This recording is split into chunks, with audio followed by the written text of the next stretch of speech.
Hello and welcome to Vimochana Edu. This is the series of Geography Optional and we are continuing with Oceanography, which is module 4 of our series. This is the continuation of our previous topic जहाँ पर हम लोगों ने temperature, salinity and density of ocean water को cover किया था। I mean to से कि मैंने आप लोगों को प्रीवियसली जो 3 वीडियोस जो बने हुए हैं ना, वो पूरा एक ही टॉपिक पर बना हुआ है। अब अगर मैं बात करूँगा सिलेबस की, तो सिलेबस के अकॉर्डिंग टेम्परेचर और सैलिनिटी वाली चीज़ दी हुई है, तो इसका मतलब मेरा सिलेबस के अकॉर्डिंग तो मेरा कंप्लीट हो जाना चाहिए। लेकिन ये आप एक मिसलेनियस टॉपिक की तरह भी इसको देख सकते हैं कि भाई ये वाला आपके एग्ज़ाम में भी नहीं है और हमारे एग्ज़ाम में पूछा भी नहीं जाता है डायरेक्टली, ठीक है। तो फिर मैं आप लोगों को ये एक स्पेशल वीडियो क्यों लेकर आया हूँ। इस वीडियो का नाम है, पहली बात तो ये समझो मैं क्यों लेकर आया हूँ, क्योंकि इस वीडियो के बिना आप लोगों को फ्यूचर में ना तो ओशन सर्कुलेशन, ना ही आप लोगों को जब मैं एनवायरनमेंट पढ़ाऊंगा तब ना तो एनवायरनमेंट एंड इकोलॉजी वाला कंसेप्ट, ये चीज़ें समझ में ही नहीं आएंगी। और ऊपर से जब मैंने आप लोगों को क्लाइमेटोलॉजी भी कराया था, तो उसमें क्लाइमेट पर भी जो इफेक्ट पड़ रहा था इस चीज़ का, तो वो चीज़ें भी आप लोगों को ठीक से क्लियर नहीं होंगी। तो आज जो मैंने आप लोगों से प्रॉमिस किया है कि भाई मैं आप लोगों को 100% एग्जाम बेस्ड क्लास स्टडी करवाऊंगा और आप लोगों के नोट्स भी एग्जाम बेस्ड रहेंगे, तो यहाँ पर मैं अपन उस चीज़ को थोड़ा सा रोकेंगे। भाई आज मेरा जो है एक मिसलेनियस टॉपिक है जो बहुत जरूरी है आगे के लेक्चर्स को समझने के लिए। नहीं तो अगर आप लोगों को ये चीज़ समझ में नहीं आएगी तो आप आगे चल के आगे की चीज़ों को समझ ही नहीं पाओगे। कि अगर मैंने बात करी हीट बजट, सॉल्ट बजट, है ना, ओशन डिपॉजिट्स, वेव्स, करंट्स, ये कैसे समझ में आएंगे आप लोगों को, मुझे ये बताओ।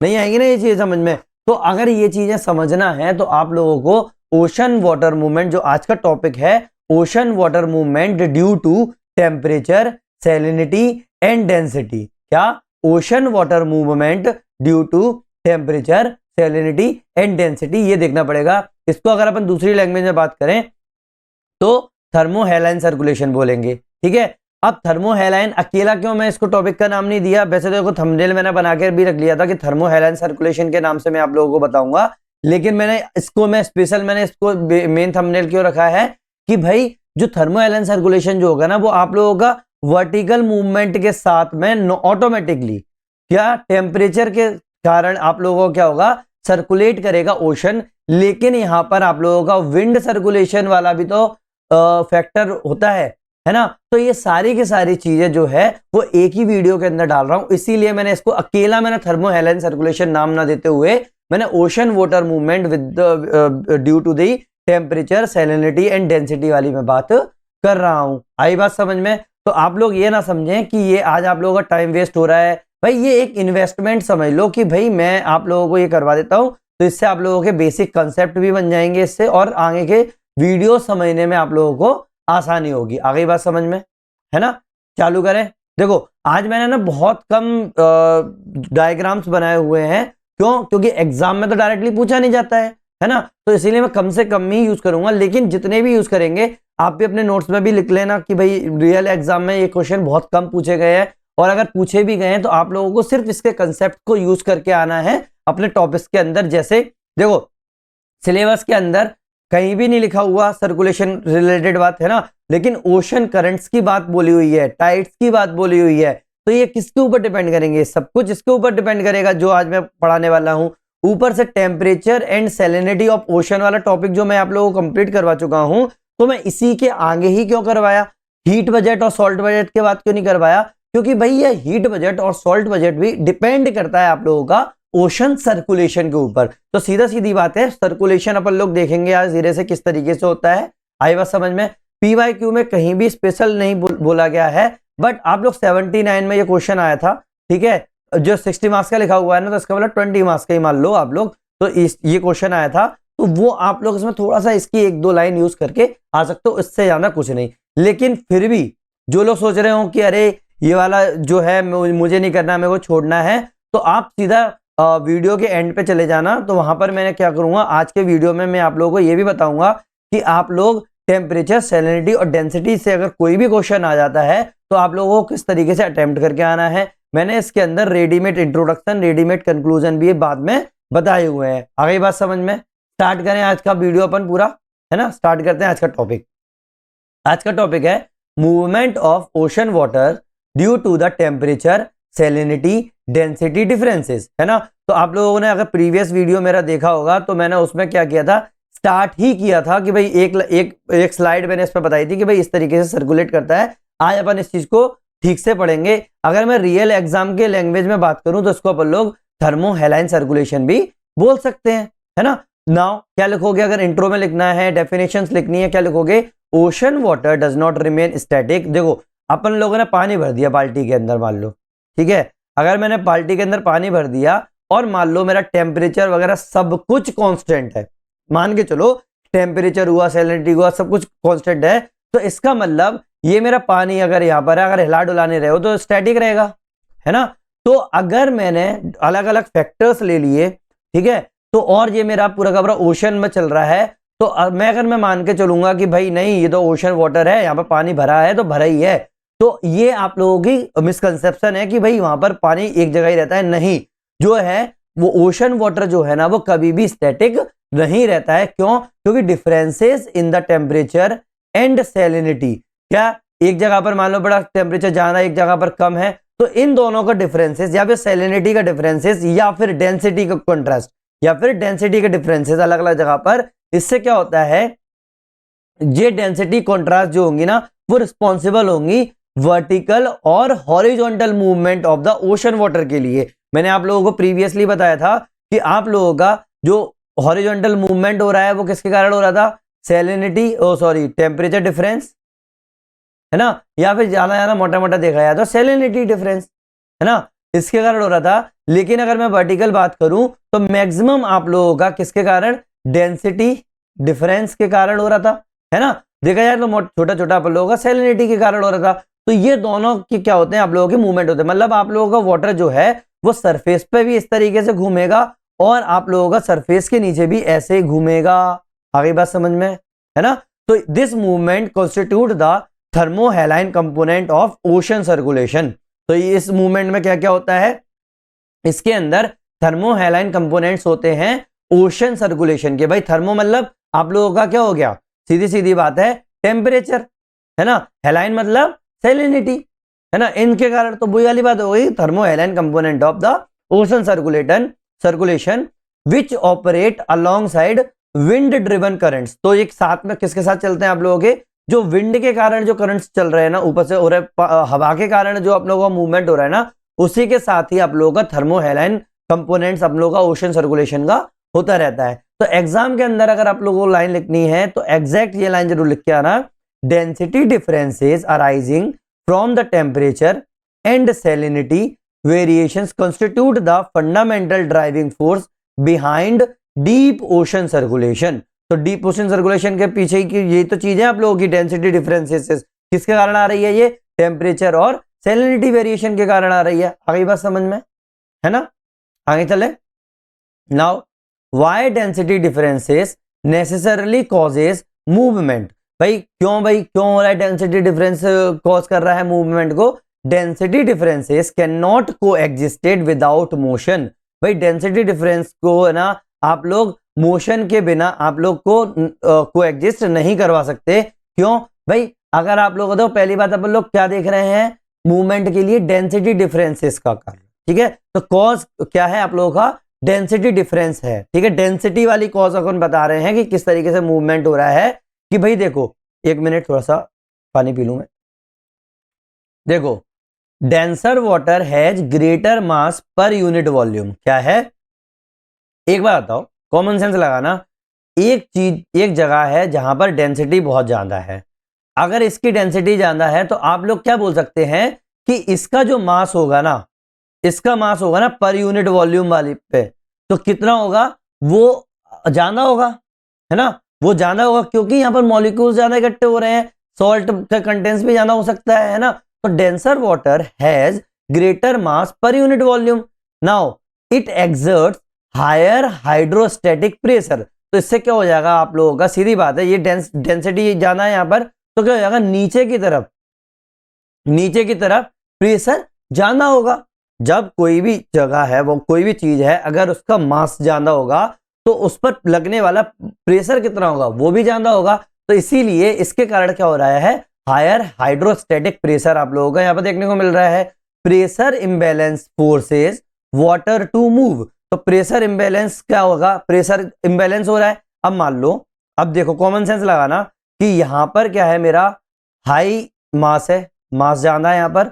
जब मास ज्यादा है तो प्रेशर भी ज्यादा होगा। और मान लो यहां पर मास कम है, ठीक है, यहां पर मास कम है, मास कम है, तो इसका मतलब क्या हो जाएगा आप लोगों का, सीधे सीधे मतलब लो डेंसिटी है ना, लो डेंसिटी हो जाएगी, तो यहाँ पर प्रेशर कम हो जाएगा। अब कॉमन सेंस लगाना, हाई प्रेशर जो है, हाई प्रेशर वाली चीज है, अगर बगल में दूर, अगर इसके दूर में अगर वो लो प्रेशर हुआ तो क्या होगा, हाई प्रेशर क्या हो जाएगा, लो प्रेशर की तरफ जाएगा। तो बस वही वाली बात हो गई। इसका मतलब ये जो इम्बैलेंस जो दिखाई दे रहा है आप लोगों को, डिफरेंसेस दिखाई दे रहे हैं दो प्रेशर का, इसके कारण क्या हो जाएगा, वाटर का मूवमेंट स्टार्ट हो जाएगा। तो बस वही वाली बात है कि ये फोर्स जो है वो वाटर का मूवमेंट स्टार्ट करवा देता है। वही चीज है जो मैंने आप लोगों को किसमें कराई थी, क्लाइमेटोलॉजी में कराई थी, कि भाई एयर में भी अगर आप लोगों को प्रेशर डिफरेंसेस आती है तो एयर मूव करती है। आगे बात समझ में, ऐसे ही पानी वाली बात भी है। तो इसीलिए हमेशा देखा जाए तो ओशन जो है अटेम्प्ट करता है to attain the gravitational stability. क्यों भाई ग्रेविटेशनल स्टेबिलिटी तो करेगा, देखो कॉमन सेंस लगाना कि अगर मेरा वाटर यहां से यहां मूव कर गया बिकॉज ऑफ द प्रेशर, अगर वाटर यहां से यहां मूव कर गया, मैं एक बात बताऊं, मेरा ये वाटर है, ठीक है, ये वाटर है, आगे बात समझ में। अब देखो, अब यहां पर मेरा जो वाटर है, यहां पर मेरा हाई प्रेशर वाला था, मतलब यहां पर क्या है मेरा, जो मान लो मेरा सीधे सीधी बात बोलूं, यहां पर मेरा क्या है, मास ज्यादा है, मास ज्यादा है, यहां पर मेरा मास कम है ना, मास ज्यादा है, मास कम है, तो यहां पर मेरा क्या हो जाएगा, प्रेशर ज्यादा हो जाएगा, प्रेशर ज्यादा हो जाएगा, यहां पर मेरा प्रेशर कम हो जाएगा। जब मेरा प्रेशर ज्यादा है, यहां पर प्रेशर कम है, तो मेरी यहां पर पानी कहां से कम मूव करेगा, लो प्रेशर की तरफ, है ना। जब लो प्रेशर की तरफ मूव करेगा तो ये जो ज्यादा पानी था, जो पहले इक्वल लेवल दिखाई दे रहा था, अब लेवल कैसा हो जाएगा, ऐसा, है ना। जब ये लेवल ऐसा दिखाई देगा तो आपको पता है कि मेरा जो वाटर है वो हमेशा ग्रेविटेशनल स्टेबिलिटी लेने की कोशिश करता है। इसका मतलब उस पानी को उतना ही लाना पड़ेगा, क्योंकि यहां से तो पानी कम हो गया। अब क्या होगा, ये जो हल्का जो पानी होगा वो ऊपर अपवेल करेगा, तो आप लोगों का ये वाला जो पानी होगा वो हॉरिजॉन्टली मूव करके, अभी क्या था, वर्टिकली नीचे की तरफ मूव कर रहा था, और फिर नीचे से ही आप लोगों का हॉरिजॉन्टल मूव कर रहा था, ठीक है। तो अब ये वाला जो वाटर है यहां पर क्या है आप लोगों का, लो है ना, तो क्या आएगा, ये यहां पर आपके इसको फिल करने की कोशिश करेगा। तो बस वही वाली बात है कि डेंसिटी डिफरेंस के कारण आप लोगों का वाटर मूवमेंट होगा, चाहे आप लोग वर्टिकल मूवमेंट ले लें, चाहे आप लोग हॉरिजॉन्टल मूवमेंट ले लें, दोनों का दोनों आप लोगों का डेंसिटी डिफरेंस के ऊपर डिपेंड करता है। आगे बात समझ में, the ocean behaves like the self adjusting system where density imbalance is corrected through the vertical and lateral movement. तो भाई सीधी सीधी बात है कि जो पूरा का पूरा जो डेंसिटी का जो इम्बैलेंस देखने को मिल रहा है अलग अलग जगह पर, है ना, यहाँ पर जो डेंसिटी ज्यादा थी, तो ये किस कारण हो रहा है, आप लोगों का वर्टिकल और हॉरिजॉन्टल, जो लेटरल मूवमेंट बोल रहा हूं ना, तो वो हॉरिजॉन्टल ही होता है ना, तो वर्टिकल और हॉरिजॉन्टल मूवमेंट के कारण ये बैलेंस हो पा रहा है, अपने आप करने की कोशिश कर रहा है। आगे बात समझ में, है ना। नाउ दूसरा है role of temperature in the initiating movement. तो भाई ये क्या करता है, ये स्टार्ट करने में हेल्प करता है। भाई सीधी सीधी बात है, मैंने अभी तक आप लोगों को क्या बताया था कि ठंडा पानी, कोल्ड वाटर जो होता है ना, वो सिंक करता है ना, ये मैंने बताया था कि भाई याद कर लो। लेकिन अभी अपन जो क्या देखेंगे, भाई केवल अपन ये बात नहीं करेंगे कि ये सिंक कर रहा है, अपन ये भी देखेंगे कि क्यों सिंक कर रहा है, क्यों डूब रहा है ना। तो देखो पहली बात मैकेनिज्म देखो, भाई कूलिंग से क्या होगा, आप लोगों का कॉन्ट्रैक्शन होगा वाटर का। मैंने प्रीवियस वीडियो में ही बताया था कि जब कोई चीज ठंडी होती है, वाटर मॉलिक्यूल्स क्या होंगे, आपस में मिलेंगे, है ना, क्रिस्टलाइजेशन टाइप की चीज होती है ना। हाँ, जमने वाली बात पे नहीं बोल रहा हूं, लेकिन जब तक वो जमेगा नहीं उससे पहले तो ये क्या होंगे, वाटर मॉलिक्यूल्स होंगे, पास पास में आते जाएंगे। इसका मतलब यहां पर जो डेंसिटी होगी वो इंक्रीज हो जाएगी, डेंसिटी इंक्रीज होगी तो मास इंक्रीज होगा, मास इंक्रीज होगा तो क्या हो जाएगा, आप लोगों का प्रेशर इंक्रीज होगा।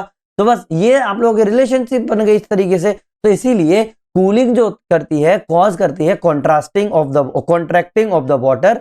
नाउ मॉलिक्यूलर स्पेसिंग जो होगी वो रिड्यूस कर जाएगी, है ना। पहले जो मॉलिक्यूल इतनी दूर थे, अब वो कितने पास आ गए, इतने पास आ गए। आ गई बात समझ में। नाउ अब क्या होगा, इससे क्या होगा, आप लोगों का जो वॉल्यूम जो होगा वो डिक्रीज हो जाएगा विदाउट लूजिंग द मास। अब देखो मास तो उतना ही है लेकिन वॉल्यूम कम हो गया। अगर मैं एक एरिया में बात करूंगा तो उस एरिया के अंदर जाना हो जाएगा, तो इसका मतलब डेंसिटी इंक्रीज हो जाएगी। तो बस वही वाली बात मैंने करी। अब डेंसिटी इंक्रीज हो रही है तो अभी अपन लोगों ने देखा कि डेंसिटी डिफरेंस के कारण क्या होता है, मूवमेंट होता है। तो बस वही वाली बात है कि ये इनिशिएट कर रहा है डेंसिटी को, तो चेंज करने के लिए क्या कर रहा है, ये इनिशिएट कर रहा है। तो डेंसिटी पे बात आ गई, तो जो अपन ने बात करी वही वाली बात हो गई।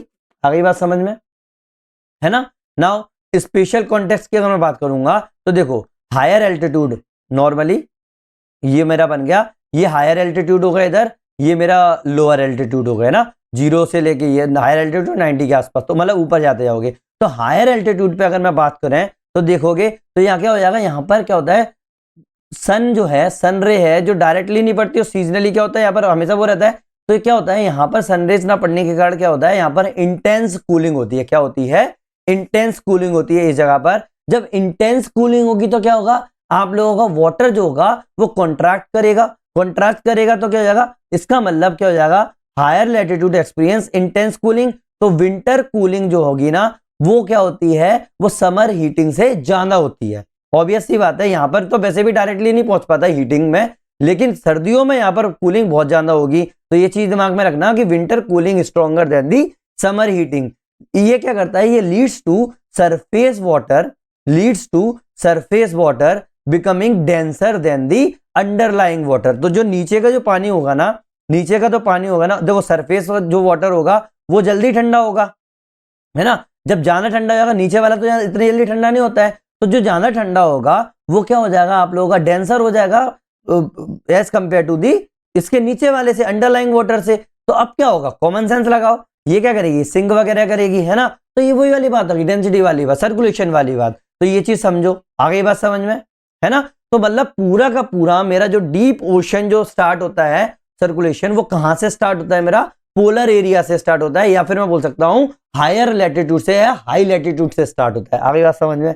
नाउ एग्जांपल के तौर पर North Atlantic winter cooling, North Atlantic winter cooling near Greenland Iceland region. क्या होता है भाई, ग्रीनलैंड और आइसलैंड के साथ आसपास क्या होगा आप लोगों का, नॉर्थ अटलांटिक रीजन जो होता है पूरा का पूरा ठंडा हो जाता है। तो इसका मतलब नॉर्थ अटलांटिक ओशन क्या हो जाएगा, सतह पर तो मतलब ऊपर जो ऊपर वाला हिस्सा है ना वहां पर तो कूल हो जाएगा, और उसके नीचे जो बीनीथ जो डेंसर अंडरलाइंग वाटर है, जो अंडरलाइंग वाटर है उसकी डेंसिटी ऊपर वाले सरफेस वाटर से क्या हो जाएगी, कम हो जाएगी। तो ऑब्वियस सी बात है, तो ये डिफरेंस तो देखने को मिल गया ना अपन को, तो बस वही डिफरेंस है। एग्जाम में अगर बात करेंगे, एग्जाम में क्या लिखोगे, temperature acts as the primary trigger for the density increase. भाई पहला प्राइमरी ट्रिगर तो वही है ना, बार बार अपन लोग बात कर रहे हैं कि भाई कम ज्यादा होना, तो उसका मतलब डेंसिटी घटना या बढ़ना किस पर डिपेंड कर रहा है, टेम्परेचर के ऊपर डिपेंड कर रहा है। लेकिन ये प्राइमरी ट्रिगर है, याद रखना। अगर सैलिनिटी वाली बात नहीं आई तो फिर कहां से होगी, है ना। और प्रेशर भी वाला फैक्टर हो गया। तो सारे फैक्टर्स का दिमाग में रखना ये चीज है, specially in high latitude ocean, high latitude ocean के अंदर ये प्राइमरी फैक्टर हो जाता है ये चीज। आगे बात समझ में। Now role of salinity in amplifying density differences. देखो डेंसिटी डिफरेंसेस हो रहा है, टेम्परेचर क्या कर रहा है आप लोगों का, डेंसिटी की डिफरेंसेस को ट्रिगर कर रहा है, लेकिन सैलिनिटी जो है ना वो एम्पलीफाई कर रही है डेंसिटी डिफरेंस को, है ना। तो मतलब डेंसिटी डिफरेंस आ रहा है लेकिन उसको और बढ़ाना, मतलब क्या बोल सकते हैं आप लोग, आग पर घी छिड़कना, है ना, उसका काम कर रही है ये। आगे बात समझ में, जले पर नमक छिड़कना वाली बात होगी ना, आपको अचानक देने वाली। Now salinity does not usually initiate movement. Salinity क्या है ना, यूजुअली स्टार्टिंग में मूवमेंट को इनिशिएट नहीं करती, बट इंटेंसिफाई करती है और स्टेबलाइज करती है डेंसिटी कॉन्ट्रास्ट को, है ना। तो ये क्या करती है, इंटेंसिफाई करती है और स्टेबलाइज करती है डेंसिटी कॉन्ट्रास्ट को, मतलब डेंसिटी डिफरेंस को। आई बात समझ में, है ना। कैसे करती है, इवेपोरेशन रिमूव्स फ्रेश वाटर, वही वाली चीज है जो मैंने आप लोगों को सैलिनिटी वाले में बताया था ना, बस वही चीज है, वही की वही चीज रिपीट कर रहा हूं, उसके अंदर कोई वो चीज नहीं है। तो मैं इसमें कोई स्पेशल आप लोगों को नहीं टाइम वेस्ट करूंगा। जिन लोगों ने मेरा वो प्रीवियस वीडियो नहीं देखा है सैलिनिटी वाला, वो प्लीज जाके मेरा सैलिनिटी वाला वीडियो देख लें, ठीक है। इवेपोरेशन से फ्रेश वाटर रिमूव होता है, तो सॉल्ट की क्वांटिटी ज्यादा हो जाएगी, तो ऑब्वियस सी बात है वहां पर सैलिनिटी इंक्रीज हो जाएगी। तो सैलिनिटी क्या हो जाएगी, इंक्रीज हो जाएगी। सॉल्ट कंसेंट्रेशन इंक्रीज हो जाएगा, वही वाली बात है। सैलाइन वाटर जो है ना वहां पर आप लोगों को मास गेन होगा, तो डेंसिटी जो होगी बढ़ जाएगी इवन विदाउट कूलिंग। चाहे ठंडा नहीं हो, चाहे ठंडा नहीं हो, आपका टेम्परेचर चाहे वही रहे, लेकिन आप लोगों की डेंसिटी जो होगी वो बढ़ जाएगी। मैंने आप लोगों को प्रीवियस वीडियो में बताया था कि डेंसिटी सेम होने के साथ साथ, एक मिनट सॉरी, जिसमें मैंने थोड़ी सी गलती भी की थी, याद होगा आप लोगों को। तो डेंसिटी अगर आप लोगों की ये डेंसिटी वाली लाइन है, ये डेंसिटी वाली लाइन है, अगर मेरा टेम्परेचर ये है और ये मेरी सैलिनिटी ये है, तो अगर मेरा टेम्परेचर बढ़ रहा है और सैलिनिटी भी बढ़ रही है तो क्या हो जाएगा, मेरी डेंसिटी ये हो जाएगी। और अगर मैंने और बढ़ा दी है टेम्परेचर और सैलिनिटी भी साथ में बढ़ा दी तो क्या होगा, मेरा ऑब्वियस सी बात है डेंसिटी सेम रह सकती है। लेकिन अगर मेरा टेम्परेचर कांस्टेंट रह जाए, टेम्परेचर कांस्टेंट हो जाए और अगर मैंने सिर्फ और सिर्फ सैलिनिटी इंक्रीज हुई है, ये मेरा सैलिनिटी वाला वो था, याद होगा आप लोगों को एक्स एक्सिस पे ना, अगर मेरी ओनली सैलिनिटी इंक्रीज हुई है इसका मतलब मेरी डेंसिटी चेंज हो जाएगी, तो ये मेरी डेंसिटी चेंज हो गई। तो आ गई बात समझ में। तो अगर कोई भी टेम्परेचर या सैलिनिटी में से अगर आप कोई भी चीज को एक साथ चेंज नहीं करते हुए एक को कांस्टेंट मान लो और दूसरी चीज को घटा बढ़ा दोगे तो क्या होगा, आप लोगों की डेंसिटी चेंज होनी ही होनी है, क्योंकि मैंने आप लोगों को टीएस डायग्राम बताया था, है ना, डेंसिटी का रिलेशन बताया था टीएस टेम्परेचर सैलिनिटी के साथ में। तो देखो ये मैंने रो 1 दिखाया था, ये रो 2 दिखाया, या सिग्मा बोल सकते हो इसको, मैं सिग्मा भी रिप्रेजेंट कर सकता हूँ रो 3। तो अगर मैंने कोई भी एक चीज कांस्टेंट रख दी तो मेरी सैलिनिटी चेंज अगर मैंने कर दी, या फिर मैंने सैलिनिटी कांस्टेंट रख दी और टेम्परेचर चेंज कर दिया तो भी मेरी डेंसिटी चेंज होगी। तो इस केस में मैंने क्या था, टेम्परेचर में सैलिनिटी की बात नहीं कर रहे थे, इसमें अपन लोग टेम्परेचर की बात नहीं कर रहे हैं। तो वही वाली बात करिए कि अगर आप टेम्परेचर को चेंज ना करो और सिर्फ आप लोगों ने सॉल्ट का वो क्वांटिटी बढ़ गई, उसके अंदर आप सॉल्ट तो डालोगे नहीं, तो क्या हो जाएगा, इवेपोरेशन हो जाएगा। क्या हो जाएगा, इवेपोरेशन हो जाएगा। तो इसका मतलब गर्मी के कारण भी क्या होता है, आप लोगों की सैलिनिटी चेंज होती है। क्योंकि मैंने क्या बताया था आप लोगों को कि भाई जब मेरा टेम्परेचर इंक्रीज होता है तो मेरा डेंसिटी क्या होती है, वो डेंसिटी जो होती है वो डिक्रीज होती है। लेकिन वो कब तक, जब तक आप लोगों का इवेपोरेशन नहीं हुआ है, ठीक है। अगर इवेपोरेशन हो गया तो मेरा जो सॉल्ट है, सॉल्ट का कंसंट्रेशन उसमें बढ़ जाएगा, क्योंकि पानी तो उड़ गया, है ना। तो ये चीजें याद रखना, ये छोटी छोटी चीजें हैं। अगर कोई आपसे पूछ ले कि अरे वाह कि टेम्परेचर बढ़ने पे तो मेरा वो हो रहा है, फिर मेरा यहाँ पर टेम्परेचर जब मेरा ज्यादा हो रहा है तो फिर मेरी डेंसिटी क्यों बढ़ रही है ना। तो क्यों, क्योंकि यहाँ पे इवेपोरेशन हो गया, ना कि वाली बात है कि भाई मेरे मॉलिक्यूल्स दूर है, और मॉलिक्यूल्स इतने दूर हो गए कि वो हवा से भी हल्के हो गए, ऊपर उड़ गए, इसीलिए। आ गई बात समझ में, है ना। नाउ स्पेशल केस की अगर मैं बात करूं, आइस फॉर्मेशन। अब मान लो ये यहां तक बात थी, ठंडे करने तक बात थी कि भाई ठंडा होता है टेम्परेचर में, मैंने क्या बात करी थी कि भाई ठंडा होता है तब तक आप लोगों की डेंसिटी बढ़ती है। लेकिन अगर वो फ्रीजिंग पॉइंट से नीचे पहुंच गया, जमना चालू हो गया, तो मतलब पूरा का पूरा जो मैंने दोनों बात की सैलिनिटी और उसकी, वो केवल तब तक की बात थी जब तक मेरा पानी जो था वो पानी ही रहता है, उसमें ना तो पानी बढ़ेगा ना पानी घटेगा, ठीक है, तब तक की बात कर रहे थे। अब इसमें अगर स्पेशल केस बात करूं आइस फॉर्मेशन में, तो क्या होता है, आइस क्या करती है, एक्सक्लूड कर देती है सॉल्ट को। जब वो ठंडा हो रही होती है तो पानी जम जाता है और जो नमक होता है वो बाहर की तरफ चला जाता है। तो इसका मतलब अंडरलाइंग वाटर जो होगा ना वो बहुत ज्यादा सेलाइन हो जाएगा, तो उसके नीचे वाला जो वाटर होगा वो क्या हो जाएगा, बहुत ज्यादा सेलाइन हो जाएगा। इसीलिए तो आपने देखा होगा कि जो आप लोगों की बर्फ है ना वो ऊपर तैरती रहती है इसमें, वैसे तो नॉर्मली बात बता रहा हूँ। तो जो ऊपर जो होगी वो आप लोगों की जो आइस जो होगी वो ऊपर रह जाएगी और नीचे जो होगा वो बहुत ज्यादा सेलाइन वाटर हो जाएगा। आई बात समझ में। तो रैपिड डेंसिटी इंक्रीज होगी, है ना, तो डेंसिटी क्या हो जाएगी, बहुत ज्यादा बढ़ जाएगी एकदम से नीचे वाले इलाके में, है ना। एग्जाम्पल के तौर पे एंटार्क्टिक कोस्टल वाटर, जो एंटार्क्टिक एरिया है ना वहां का कोस्टल रीजन जो है ना, कोस्टल वाटर जो है ना, विंटर के टाइम पे वहां ऐसा ही होता है, क्योंकि भाई उसमें समर में तो थोड़ा पिघल जाती है तो वहां की सैलिनिटी हो जाती है। तो एंटार्क्टिक ओशन के ऊपर जो कोस्टल वाटर जो है ना वो ड्यूरिंग विंटर में ऐसी चीज देता है आइस फॉर्मेशन वाली बात पे, है ना। तो एग्जाम में क्या लिखोगे, salinity acts as the reinforcing agent in density driven circulation. तो क्या हो जाएगा भाई, ये रीइंफोर्सिंग एजेंट है डेंसिटी ड्रिवन सर्कुलेशन के अंदर। आ गई बात समझ में। तो प्रेशर और डेप्थ, देखो ये क्या करते हैं, मोस्टली स्टूडेंट्स जो होते हैं ना इसको इग्नोर कर देते हैं। तो स्टूडेंट का सबसे इग्नोर पार्ट होता है, अपने नोट्स में आप लोग इसको स्टार लगा के लिख लो। यही चीज है ना आप लोगों को आगे लेकर जाएंगी दूसरे स्टूडेंट से। भाई दूसरे लोग क्या करेंगे, सिर्फ इन 3 चीजों का यूज करेंगे, मैंने आप लोगों को बढ़ा दिया।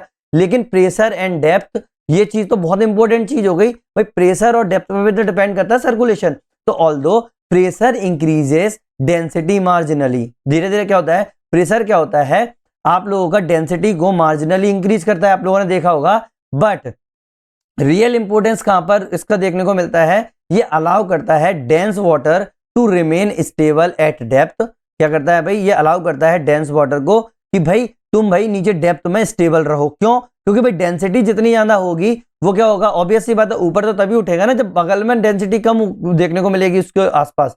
तो इसका मतलब ये ट्राई करता है कि भाई तू नीचे बैठा रहे, तो ये इसको स्टेबिलिटी प्रोवाइड कराता है, पहली बात। दूसरी बात, ये प्रिवेंट करता है इमीडिएट रीमिक्सिंग को, कि भाई आप ना नीचे डेंसिटी ज्यादा हो गई तो अब अगर डेंसिटी कम होगी तो क्या होगा, रीमिक्सिंग नहीं हो जाएगी इस चीज को, तो बिल्कुल प्रिवेंट करवा देता है इसको इमीडिएट रीमिक्सिंग को। दूसरी चीज, तीसरी चीज, मेंटेन करता है layered structure of ocean water. मैंने आप लोगों को बताया था 3 लेयर, एक सरफेस लेयर, एक हेलो जो बीच वाली लेयर जो होती है ना, थर्मोक्लाइन और हेलोक्लाइन बताई थी ना मैंने आप लोगों को 1 किलोमीटर तक, फिर उसके नीचे डीप ओशन वाटर लेयर। तो बस ये अलग अलग चीजों को, अब एक बात बताओ, अगर मेरी डेप्थ नहीं होती, प्रेशर नहीं होता, तो क्या मैं ये 3 लेयर्स, मोटा मोटा और भी लेयर्स होती हैं, ऐसा नहीं बोला, मैं मोटी मोटी बता रहा हूं, क्या मैं ये लेयर्स को बता पाता?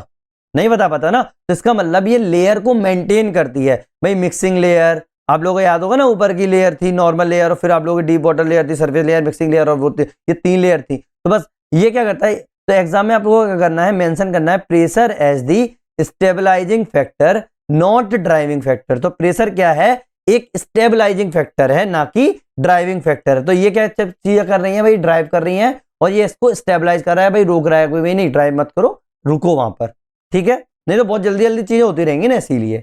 आगे बात समझ में। Now types of movement caused by density differences. भाई डेंसिटी डिफरेंसेस के कारण कौन कौन से टाइप के मूवमेंट होते हैं भाई, कॉमन सेंस है, एक आप लोगों का क्या हो जाएगा, एक वर्टिकल मूवमेंट होगा, एक हॉरिजॉन्टल मूवमेंट होगा। और वर्टिकल मूवमेंट कैसे होंगे, एक तो डाउन वेलिंग होगी, मतलब नीचे की तरफ जाएगा, एक अप वेलिंग होगी, मतलब ऊपर की तरफ आएगा। अब कॉमन सेंस लगाओ, है ना, अब कॉमन सेंस लगाओ। देखो पहला है वर्टिकल मूवमेंट, वर्टिकल मूवमेंट में डाउन वेलिंग, डेंस सरफेस वाटर क्या होता है, वो सिंक करता है, तो नीचे की तरफ जाएगा ना, नीचे की तरफ। तो ये क्या करता है, ये कहां पर होता है, मेनली नॉर्थ अटलांटिक ओशन में और एंटार्क्टिक मार्जिन पर। कहां पर, नॉर्थ अटलांटिक ओशन में और अटलांटिक मार्जिन में, यहां पर आप, जहां पर आप लोगों की सैलिनिटी क्या होती है, हाई होती है। तो क्या हो जाएगा, आप लोगों की डेंसिटी भी हाई हो जाएगी। डेंसिटी हाई है तो यहां पर आप लोगों को क्या देखने को मिलता है, डाउन वेलिंग देखने को मिलती है ना। तो ये लीड करता है formation of deep water masses को। क्या करता है, डीप वाटर मासेस को ये क्या करता है, फॉर्मेशन में लीड करता है। आगे बात समझ में है ना। Example, north Atlantic deep water, north Atlantic deep water, और अंटार्कटिक बॉटम वाटर, अंटार्कटिक का बॉटम वाटर भाई नीचे है ना, नीचे पहुंच गया ना। तो ये हो गया आप लोगों का क्या हो जाएगा, डाउन वेलिंग। अप वेलिंग क्या होती है भाई, deep water rises to surface, तो नीचे का पानी क्या जाएगा, ऊपर की तरफ जाएगा। भाई कब होता है, जब डाइवर्जेंस होता है किसी भी जगह पर, क्या होता है, डाइवर्जेंस होता है, सरफेस डाइवर्जेंस एग्जिस्ट होता है तब होता है। मतलब यहां से इधर पानी जा रहा है, यहां से इधर पानी जा रहा है ना। तो ऑब्वियस सी बात है, अपवेलिंग तो होगी ना, इस वाले को भरना नहीं है क्या, यहां से पानी चला गया, यहां से पानी चला गया, है ना। तो क्या हो जाएगा आप लोगों की, अपवेलिंग नहीं होगी क्या। जैसे मैं जब अपना यहां पर बात करूंगा, ये वाला इलाका है, यहां से पानी मेरा किधर जाता है, ये इधर जाता है, ये मेरा इधर जाता है, तो यहां पर क्या होगी, यहां पर अपवेलिंग नहीं होगी क्या।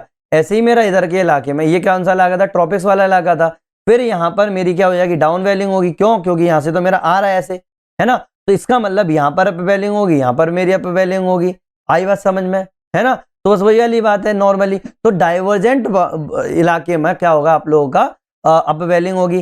साथ में ऐसी जगह पर यहाँ पर डेंसिटी जो होगी डेप्थ पर लोअर होगी, मतलब नीचे अगर देखा जाए उसमें सरफेस के डेप्थ पर अगर यहाँ पर लोअर डेंसिटी है तो क्या हो जाएगा, यहाँ से हाई डेंसिटी वाली चीज को ऊपर उठाएगी, तो वही वाली बात होगी अपवेलिंग।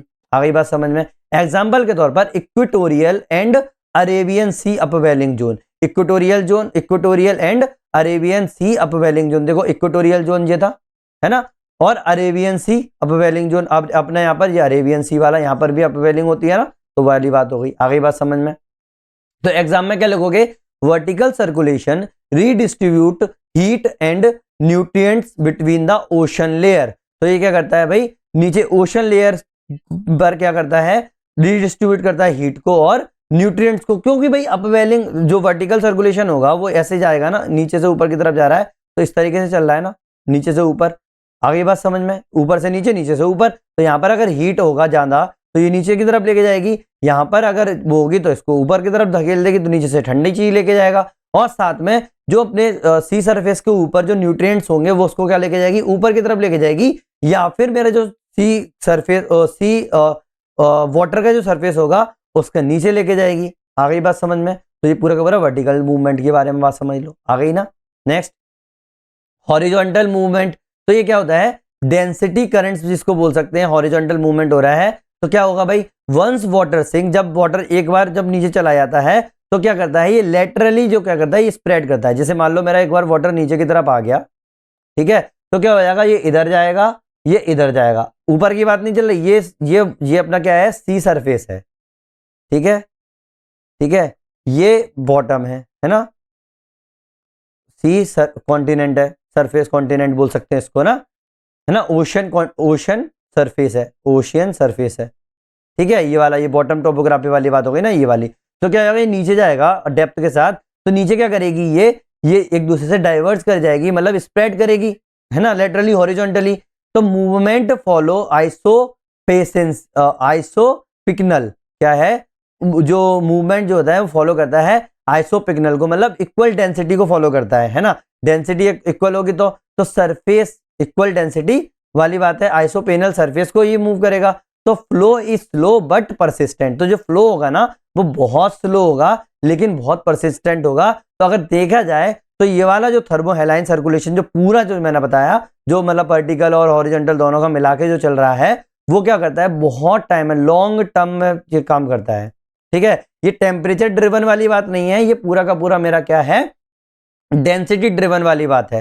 तो deep ocean current represent the slow memory of past surface condition. तो ये क्या करता है, जो सरफेस कंडीशन जो थी ना, वो पहले भी थी, तो उसकी स्लो मेमोरी है, क्योंकि नीचे धीरे धीरे चीज चल रही है ना, तो वाली बात हो गई। आ गई बात समझ में, है ना। नाउ अब देखो थर्मोक्लाइंस वाली बात है, वही चीज की चीज है, बस इसको अपन थोड़ा सा और अच्छी तरीके से रिडिफाइन करेंगे और अच्छे स्ट्रक्चर्ड वे में मैं इसको आप लोगों को एक्सप्लेन कर देता हूं। भाई थर्मोहेलाइन सर्कुलेशन अगर इसको डिफाइन करोगे, मैं इसको रिफाइन कर दिया है। Thermohaline circulation refers to the global scale, क्या, global scale density driven movement of ocean water. किसके द्वारा ड्राइव किया जा रहा है, डेंसिटी के द्वारा किया जा रहा है, और पूरा ग्लोबल लेवल पर होता है, caused by systematic differences in the temperature and salinity between the region. तो ऑब्वियस सी बात है, सैलिनिटी और टेम्परेचर का अगर सिस्टमैटिक डिफरेंसेस होंगे तभी तो आप लोगों का ये सर्कुलेट करेगा, है ना। तो स्टेप बाय स्टेप अगर मैं प्रोसेस की बात करूं तो कैसे देखोगे, देखो सबसे पहले क्या होता है, पोल्स के आसपास क्या होता है, यहाँ पर मैं पोल्स बोल दूं, यहाँ पर मैं बोल दूं हाई लैटिट्यूड में। तो हाई लैटिट्यूड में क्या होगा, आप लोगों का सरफेस कूल होगा। तो ये देखो, ये दिखाई दे रहा है ना, हाई लैटिट्यूड में क्या हो रहा है, सरफेस कूल हो रहा है। जब सरफेस कूल होगा तो क्या हो जाएगा, आप लोगों का यहाँ पर आप लोगों का रिडक्शन हो जाएगा सरफेस टेम्परेचर में। जब सरफेस टेम्परेचर में रिडक्शन होगा तो अब इसके बाद क्या हो जाएगा, जब सरफेस टेम्परेचर स्टेप 1 हो गई, सरफेस टेम्परेचर में रिडक्शन हो गया, तो क्या हो जाएगा, सैलिनिटी इनरिचमेंट होगा। स्टेप नंबर 2 सैलिनिटी इनरिचमेंट होगा। इसका मतलब इवेपोरेशन हो सकता है या फिर आइस फॉर्मेशन हो सकता है। क्या हो सकता है, या तो इवेपोरेशन हो सकता है या फिर आइस फॉर्मेशन हो सकता है। ये मैंने उधर पोलर की बात करी थी जब मेरा हीट लॉस हो रही है ना, हाई लैटिट्यूड पे हीट लॉस हो रही थी। लेकिन साथ में अगर मेरा लो लैटिट्यूड की मैं बात करूंगा, ये कहां पर बात हो रही है, मेरी लो लैटिट्यूड की बात हो रही है ना। तो ये लो लैटिट्यूड में क्या होता है, एवेपोरेशन होता है, और हाई लैटिट्यूड में आप लोगों को आइस फॉर्मेशन भी देखने को मिलता है। तो लो लैटिट्यूड में एवेपोरेशन और हाई लैटिट्यूड में आप लोगों का आइस फॉर्मेशन, है ना। तो इस दोनों चीज के कारण, दोनों फिनोमेना अगर हो रहे हैं तो आप लोगों को क्या हो जाएगा, सैलिनिटी इनरिचमेंट हो जाएगी। तो इसका मतलब सॉल्ट जो हो जाएगा ना, सॉल्ट रिजेक्शन जो होता है ना, वो इंक्रीज करता है सैलिनिटी को, क्योंकि इवापोरेशन में जो होता है पानी तो भाप बन के उड़ गया, और आइस फॉर्मेशन में वो करता है सॉल्ट को रिजेक्ट कर देता है और सिर्फ पानी ही जम जाता है। तो इसका मतलब नीचे क्या हो जाएगा, आप लोगों का सैलिनिटी बहुत ज्यादा होगी as compare to the near surface. आ गई बात समझ में, है ना। नेक्स्ट स्टेप है डेंसिफिकेशन। अब देखो सैलिनिटी बढ़ेगी तो कंबाइन इफेक्ट क्या करेगा आप लोगों का, डेंस वाटर को क्या करेगा, प्रोड्यूस करेगा। सैलिनिटी बढ़ेगी तो उसका मतलब डेंस वाटर हो जाएगा। तो इसका मतलब डेंस वाटर होगा तो क्या होगा, डाउन वेलिंग होगी, मतलब सिंकिंग होगी। सिंकिंग मतलब नीचे जाना, तो सिंकिंग होगी मतलब डाउन वेलिंग हो गई। जब डाउन वेलिंग होगी इसका मतलब water sink to the intermediate और बॉटम डेप्थ। भाई या तो बीच का, या तो जितना ज्यादा देर तक, या तो बीच में या फिर बिल्कुल नीचे तक, है ना, या तो वाटर डेप्थ तक या फिर इंटरमीडिएट लेवल तक आप लोगों का वाटर सिंक करता है। साथ में अब जब ये सिंक कर जाएगा तो डीप स्प्रेड होगा, तो बहुत ज्यादा इधर उधर इधर उधर फैलेगा, तो dense water spread across the ocean basin. तो ओशन बेसिन पे क्या हो जाएगा, वो स्प्रेड करेगा। और तो इसका मतलब एग्जांपल के तौर पर अटलांटिक से इंडियन ओशन और इंडियन ओशन से पैसिफिक ओशन की तरफ मूव करेगा। अब आप बोलोगे सर सरफेस पे ऐसा नहीं, भाई सरफेस पे अलग फिनोमेना होता है, यहां पे मैं बॉटम की बात कर रहा हूं, नीचे चल रहा है ये, है ना, मतलब आप लोगों का किस पे चल रहा है, ओशन बेसिन पे चल रहा है, ना कि ऊपर वाले सरफेस पर। आगे बात समझ में। अब क्या होगा, रिटर्न फ्लो होगा। क्या होगा, रिटर्न फ्लो होगा, मतलब ग्रेजुअल अपवेलिंग होगी लो लैटिट्यूड के ऊपर। क्या होगी, अब लो लैटिट्यूड पे जाएगा तो वहां पे थोड़ा सा टेम्परेचर थोड़ा ज्यादा है, तो इसका मतलब वहां पे डेंसिटी थोड़ी सी कम है। जब डेंसिटी थोड़ी सी कम होगी तो क्या होगा, ये जो लो डेंसिटी वाली चीज है वो क्या करेगी, ऊपर की तरफ अपवेल करेगी। और वैसे भी लो लैटिट्यूड के ऊपर टेम्परेचर थोड़ा सा ज्यादा होता है, चाहे आप लोगों को बॉटम पे चले जाओ, टेम्परेचर थोड़ा सा ज्यादा होता है, तो ऑब्वियस सी बात है वो क्या होगा, उसकी अपवेलिंग होगी। तो अपवेलिंग होना चालू हो गई, तो इसका मतलब एक सर्कुलेशन लूप पूरा कंप्लीट हो गया। लेकिन ये कोई बहुत जल्दी इंस्टेंट नहीं होता है, ये बहुत जल्दी स्टैंड नहीं होता है, इसको लगभग 500 से लेके 1500 साल तक भी लग सकती है इस पूरा सर्कुलेशन को कंप्लीट करने में। इसीलिए इसको अपन लोग परमानेंट सर्कुलेशन भी बोलते थे।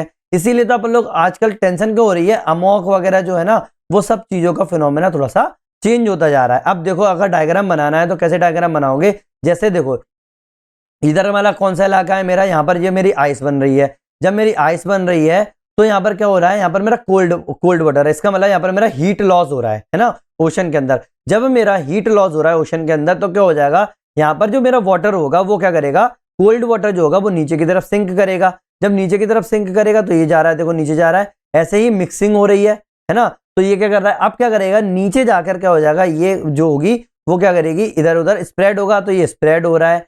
अब जैसे ही आप लोगों का मान लो लोअर जो आप लोगों का क्या है, लो लैटिट्यूड है, यहाँ पर हीट इनपुट हो रहा है ना, तो जब हीट अप हो रही है यहाँ पर चीज, तो हीट लॉस तो नहीं हो रही है ना, तो इसका मतलब क्या हो जाएगा, इस जगह पर क्या होगी, अपवेलिंग होगी। तो मतलब जो कोल्ड वाटर जो होगी ना, वो यहाँ पर वार्म होना स्टार्ट होगा। जब वार्म होना स्टार्ट होगा तो क्या होगा, यहाँ पर अपवेलिंग होगी, है ना। ऐसे ही वार्म वाटर जो है वो मूव करता है पोलवर्ड, है ना, पोलवर्ड जो अपन लोगों ने देख चुके हैं वैसे भी। तो ये पूरा का पूरा जो सर्कुलेशन जो चल रहा है ना ओशन के अंदर, इसको अपन लोग क्या बोलते हैं, पोल से इक्वेटर का जो सर्कुलेशन दिखा दिया यहाँ पर, तो पोल से इक्वेटर का सर्कुलेशन ये वाला चीज हो गई। तो ऑब्वियस सी बात है पूरा सर्कुलेशन ऐसे हो रहा है ना।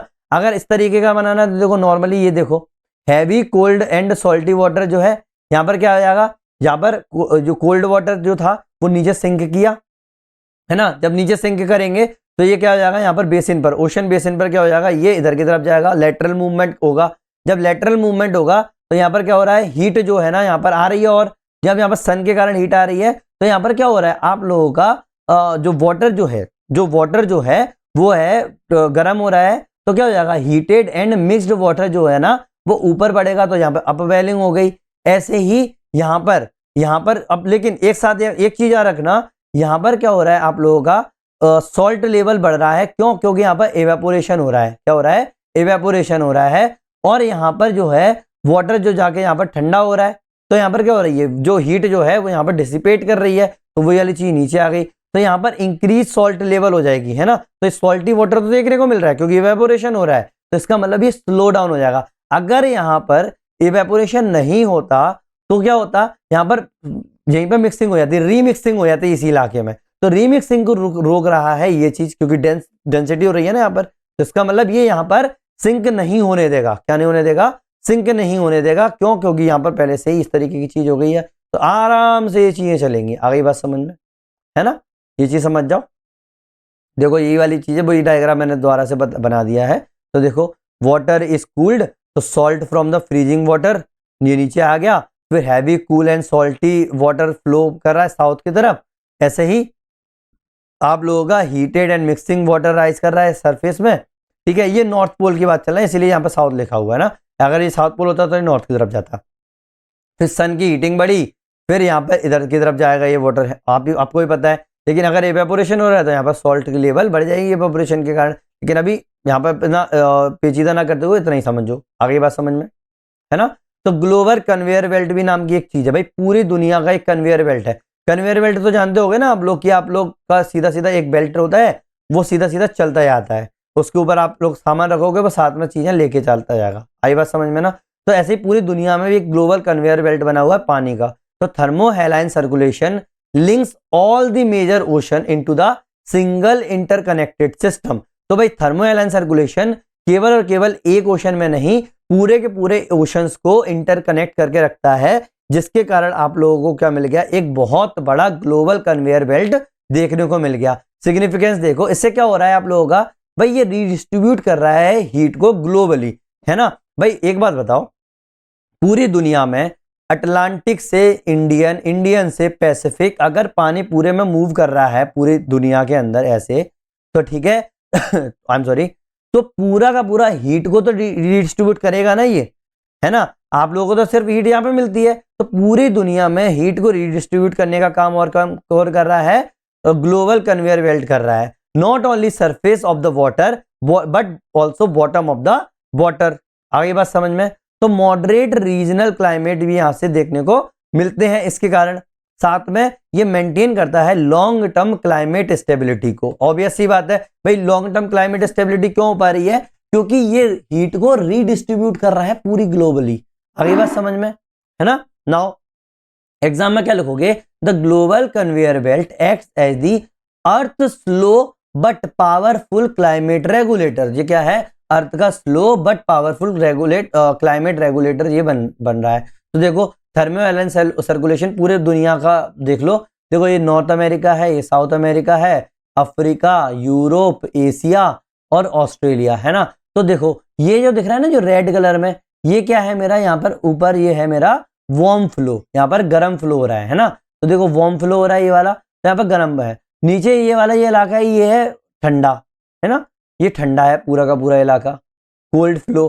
तो देखो पूरे में देखोगे तो पूरे इलाके में अटलांटिक ओशन, इंडियन ओशन और पैसिफिक ओशन में ये पूरा का पूरा पानी क्या है, इधर से उधर घूम रहा है। तो देखो ये घूम रहा है, ये जा रहा है, ये जा रहा है, ये जा रहा है, इधर से इधर गया, फिर ये इंडियन ओशन में भी गया, इधर से यहाँ के अब पैसिफिक ओशन में भी जा रहा है, साथ में इंडियन ओशन से। अब आप लोगों को पता है कि यहाँ पर ये गर्म होता है, तो ये वाला इलाका इधर से यहाँ गया और ये यहाँ से जाके इधर ये गर्म हो गया। आगे बात समझ में, तो पूरा ही तो ग्लोबल कन्वेयर बेल्ट ही तो हो गया पूरा का पूरा। आगे बात समझ में, है ना। आगे बढ़े। Now open ocean versus partially enclosed सी।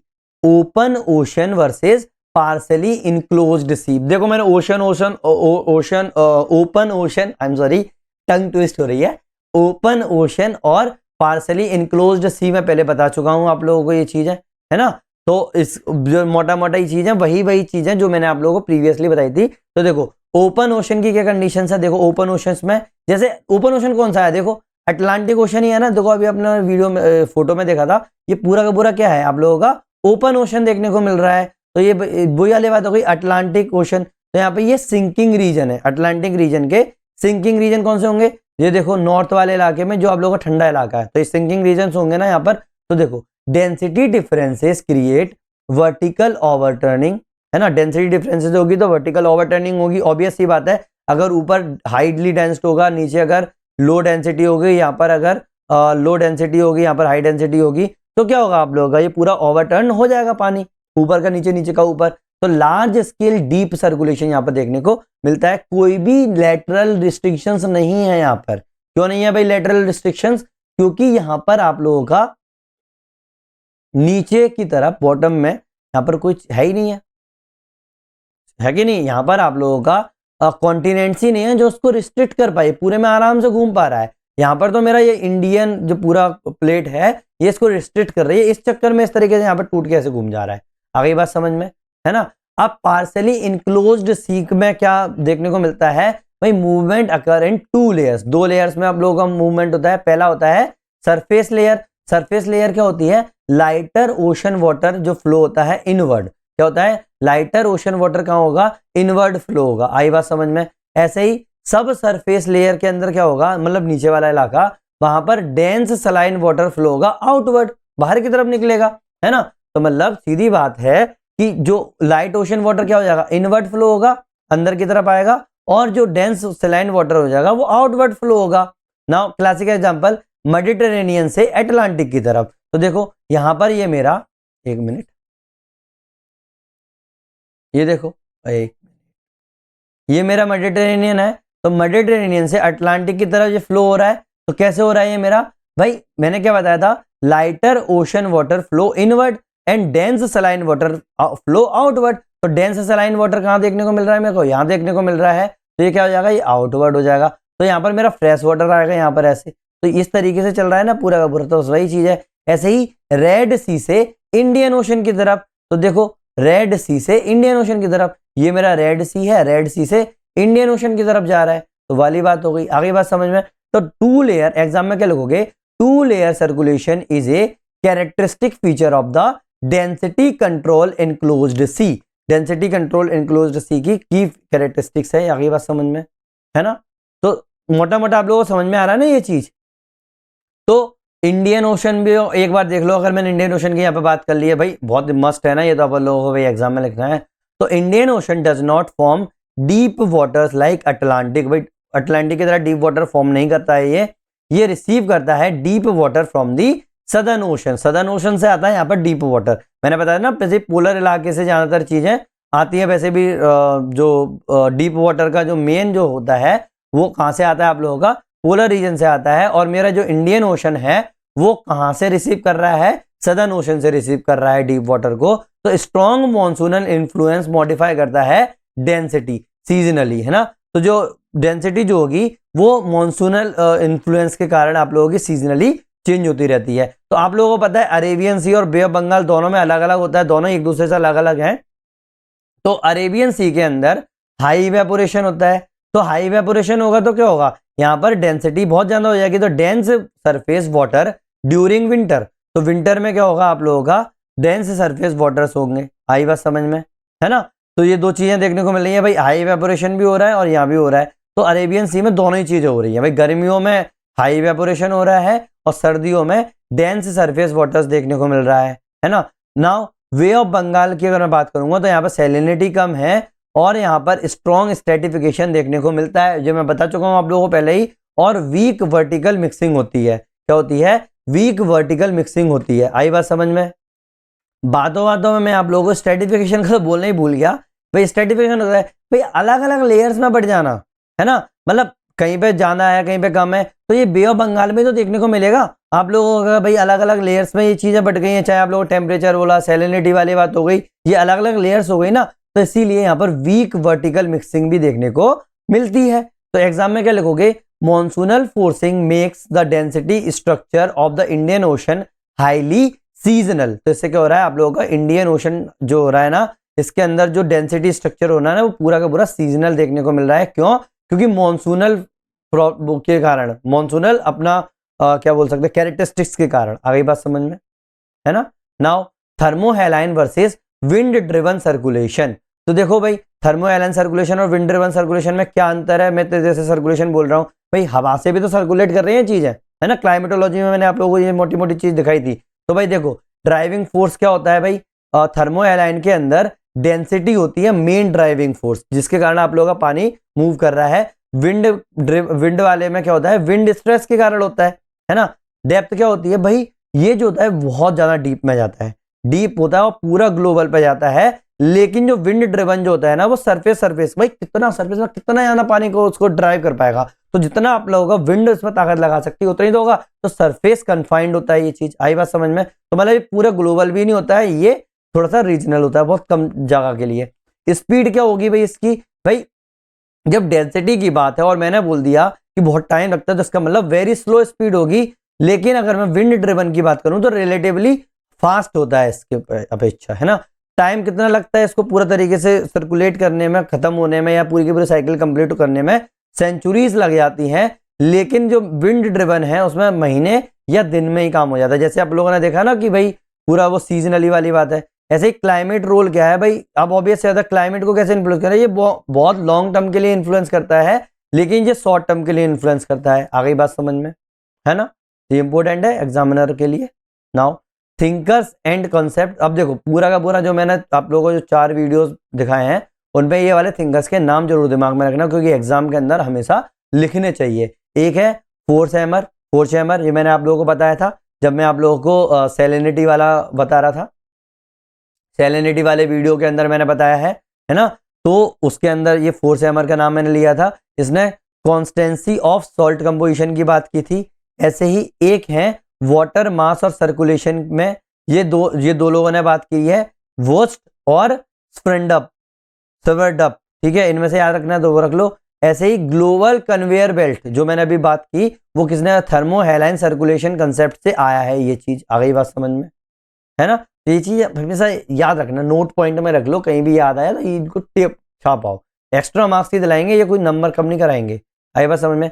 तो कंटेम्प्रेरी अगर मैं बात करूं अभी के टाइम पे अपन लोग इसको जाना मैं फोकस क्यों कर रहा हूं, क्योंकि देखो आज के टाइम पे एमोक वीकनिंग हो रही है ना, तो अटलांटिक मेडिटेरियन ओशन सर्कुलेशन, है ना। तो देखो ग्रीनलैंड की जो आइस है जो मेल्ट हो रही है, इसके कारण फ्रेशनेस आ रही है सरफेस के अंदर, है ना। वैसे क्या होता है यहाँ पर फ्रेशनेस, जहाँ पर सॉल्टी वाटर होता है ना अपने अटलांटिक ओशन में, लेकिन यहाँ पर क्या हो रहा है आप लोगों का आज के टाइम पे ग्रीनलैंड की जो आइस है वो मेल्ट हो रही है, और मैंने बताया था आइस जब मेल्ट होगी तो यहाँ पर क्या होगा आप लोगों की जो सैलिनिटी जो होगी वो कम हो जाएगी। जब सैलिनिटी कम हो जाएगी तो डेंसिटी कम हो जाएगी। वैसे मेरा नेचुरली अटलांटिक ओशन पे क्या है आप लोगों का, यहाँ पर डेंसिटी ज्यादा है, तो अब ये चीज अगर इफेक्ट करेगी तो ऑब्वियस सी बात है ये चीज तो वीक होगा ना। तो इसका मतलब सैलिनिटी रिड्यूस हो रही है, सिंकिंग वीक हो रही है, तो इससे थर्मो हैलाइन सर्कुलेशन भी स्लो हो जा रहा है। भाई पहले बहुत डीप तक जाता था, अब नहीं जा पा रहा है। एग्जाम में क्या लिखोगे, climate change is disturbing the temperature salinity balance essential for the thermo haline circulation. आगे बात समझ में। ऐसे ही दूसरी चीज है ओशन स्ट्रेटिफिकेशन इंक्रीज। ओशन का जो स्ट्रेटिफिकेशन है वो इंक्रीज हो रहा है, क्यों, क्योंकि भाई सी सरफेस टेम्परेचर बढ़ रहा है।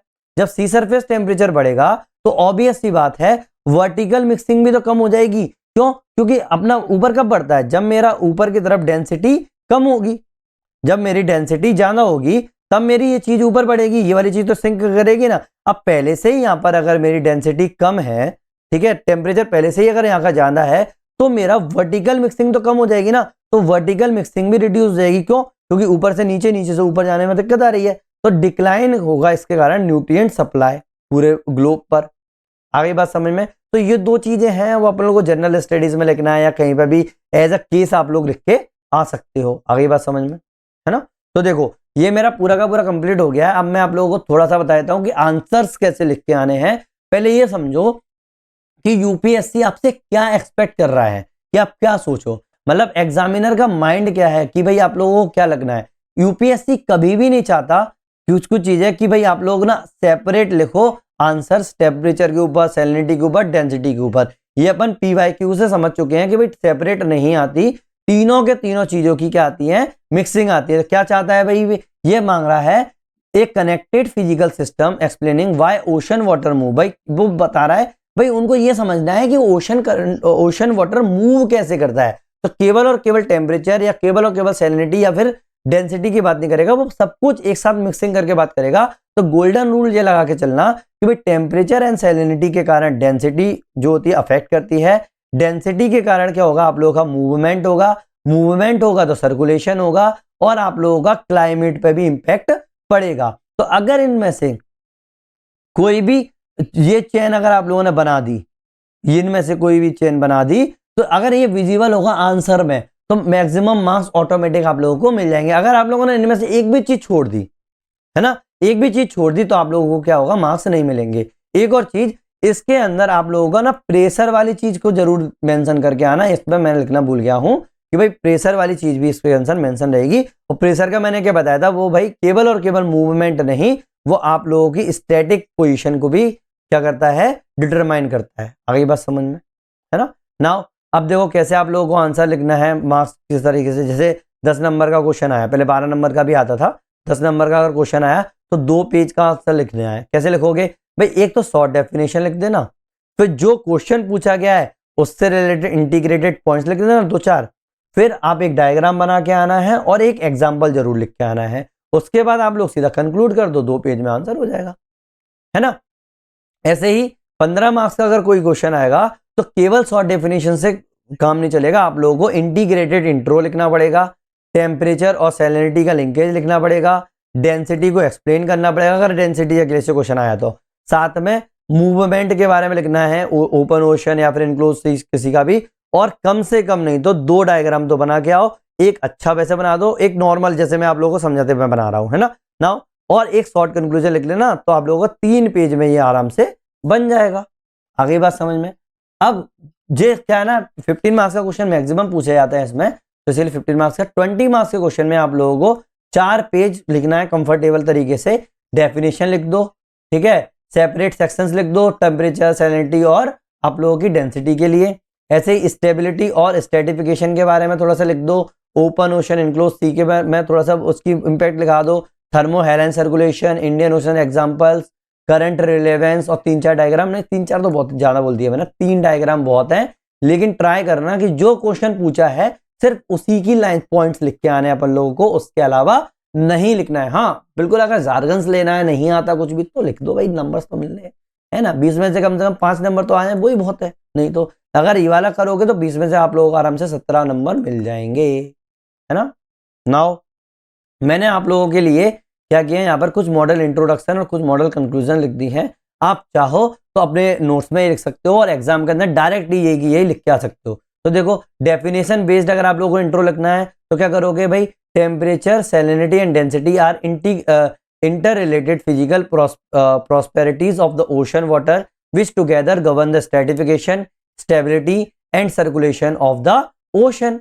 ऐसे ही इंट्रो की अगर मैं बात करूं दूसरे टाइप का एनालिटिकल इंट्रो, तो उसमें लिखोगे ocean circulation is fundamentally a response to density differences generated by spatial and vertical variation in temperature and salinity. ये भी लिख सकते हो इंट्रो के अंदर। साथ में अगर मैं पीवाईक्यू स्पेसिफिक, मैंने जो जितने भी मैंने क्वेश्चंस देखे थे उस हिसाब से मैंने जब लिखना चालू किया था, तो मैं क्या लिखना चाहता, ये सबसे बेस्ट वाला इंट्रोडक्शन है, differences in the surface density of the ocean water plays a decisive role in driving both vertical and horizontal movement in the open ocean as well as the partially enclosed sea। आई बात समझ में, है ना। तो उसके अंदर आप लोग लिख सकते हैं आराम से। ऐसे ही अगर आप लोगों को देखो पूरा आंसर लिखना है, लिख दोगे। आप लोगों को अगर कंक्लूजन लिख के ना है, क्या लिखना है, कंक्लूजन लिखना है, तो मैंने 2 कंक्लूजन पहले भी यहाँ पे लिख दिए हैं। क्या लिखा है भाई, एक लिखा है thus the temperature, salinity, density interaction from the physical backbone of the ocean circulation and marine dynamics। ठीक है, तो देखो आप लोग अगर ये सोच रहे हो कि केवल सैलिनिटी का क्वेश्चन आ जाए या फिर केवल और केवल उसका क्वेश्चन आ जाए, तो भाई ये आप गलत समझ रहे हो कि भाई अगर वो भी आएगा तो कंक्लूजन में आप लोगों को तीनों चीजें मेंशन करके आनी ही पड़ेंगी और आनी भी चाहिए। आई बात समझ में। दूसरी चीज जो डायनामिक है, करंट अफेयर लिंकेज है, इसमें ज्यादा मिल जाते हैं, आप लोगों की मेमोरी अच्छी है तो ये कर सकते हो। In the context of the climate change, the ocean warming, alternation in the temperature, salinity structure are increasing, modifying density driven circulation with far-reaching climatic implications। ठीक है, तो ये लैंग्वेज अच्छी लिख के आ सकते हो, एग्जामिनर को भी पसंद आएगी। आई बात समझ में, है ना। अब कॉमन मिस्टेक्स जो आप लोग एग्जाम के अंदर करके आ सकते हो इस वाले टॉपिक के अंदर, क्या करोगे भाई, सबसे पहली बात तो टेम्परेचर, सैलिनिटी, डेंसिटी को एक आइसोलेटेड टॉपिक की तरह आप पढ़ रहे हो, तो आप एग्जाम के अंदर भी इसको सीधा सीधा अलग अलग ही लिख के आओगे। मुझे पता है ये सबसे बड़ी मिस्टेक है, ये नहीं करना है। आप लोग डेंसिटी इन सर्कुलेशन क्वेश्चंस को इग्नोर कर देते हो, है ना। ऐसे ही फॉरगेट भूल जाते हो आप इनक्लोज्ड सी को। ठीक है, जब भी आप करोगे आप भूल जाते हो भाई इनक्लोज्ड सी और सेमी इनक्लोज्ड सी। अभी से आप लोग अटलांटिक ओशन के बारे में बात कर देते हो, भाई वो चीज तो भूल ही गए आप लोग, मेडिटेरेनियन वगैरह, तो उनको भी आप करना पड़ेगा। आप लोग इंडियन ओशन का रेफरेंस भी देना भूल जाते हो कभी कभी, तो फिर ठीक है, कोई भी डायग्राम नहीं बनाते हो जब आप लोग स्पेस तब, और ऊपर से आप लोगों का स्पेस होगा ना तब भी आप डायग्राम नहीं बनाते हो, बोले टाइम नहीं, लेकिन जन बनाना पड़ेगा, बहुत जरूरी है। तो गोल्डन लाइन का अगर मैं बात करूं, तो अगर डेंसिटी मिस कर रहे हो अपन इसमें से, तो आंसर इनकम्प्लीट होगा जब भी आप लोग सर्कुलेशन की बात करोगे। तो ये बात समझ में। तो देखो होमवर्क के अंदर आप लोगों को फ्लोचार्ट डायग्राम बनाना है इस टॉपिक के ऊपर, है ना। और आप लोगों को आंसर राइटिंग आज नहीं करनी है, मैं नहीं दूंगा, क्योंकि इस पर कोई भी डायरेक्ट क्वेश्चन नहीं आया है। हाँ, एक आया है कि भाई ये क्वेश्चन आया था, the factor control the density of ocean water shows how difference of the surface density determine the movement of the water in the open ocean and between the ocean and its partially enclosed sea। ये question आया था 79 में। आगे बात समझ में? तो अपने सिलेबस में तो लिखा नहीं है, अगर चाहो तो कर सकते हो, नहीं तो आज जरूरत नहीं है। आगे बात समझ में? नाउ नेक्स्ट वीडियो जो होगा वो मेरा हीट एंड सॉल्ट बजट के ऊपर होगा, लेकिन मैं पहले ही आप लोगों को बता दूं कि ये बहुत ज्यादा बड़ा टॉपिक नहीं है। इससे अभी तक सिर्फ एक ही बार क्वेश्चन पूछा गया है जिसके अंदर सॉल्ट बजट का तो क्वेश्चन ही नहीं आया है ना। तो इसीलिए मैं सिर्फ उतना ही करूंगा जितना एग्जाम के लिए जरूरी होगा, कोई भी ओवरलोड ऑफ इंफॉर्मेशन नहीं मिलेगी। आगे बात समझ में? तो जो लोग अगर ये सोच के अगर नेक्स्ट वीडियो देखने आए कि अरे हम बहुत डिटेल में इसको समझेंगे, हम लोगों को तो पता होना चाहिए, तो भाई आई रिक्वेस्ट देम कि भाई वो ना देखें। उन लोगों को अगर एग्जाम क्लियर करना है और अच्छे मार्क्स लेकर आना है, टॉपर्स कैटेगरी में आना है, तो वो मेरा नेक्स्ट वीडियो जरूर देखें, ठीक है। तो 1% भी अगर आप लोगों को लगता है कि मैंने आप लोगों की हेल्प की है आप लोगों की प्रिपरेशन में, तो प्लीज लाइक करो, शेयर करो एंड सब्सक्राइब करो। आप लोगों के सपोर्ट से ही ये पूरा का पूरा सीरीज यूट्यूब पर फ्री में अवेलेबल होगी। थैंक यू वेरी मच, मिलते हैं नेक्स्ट वीडियो में।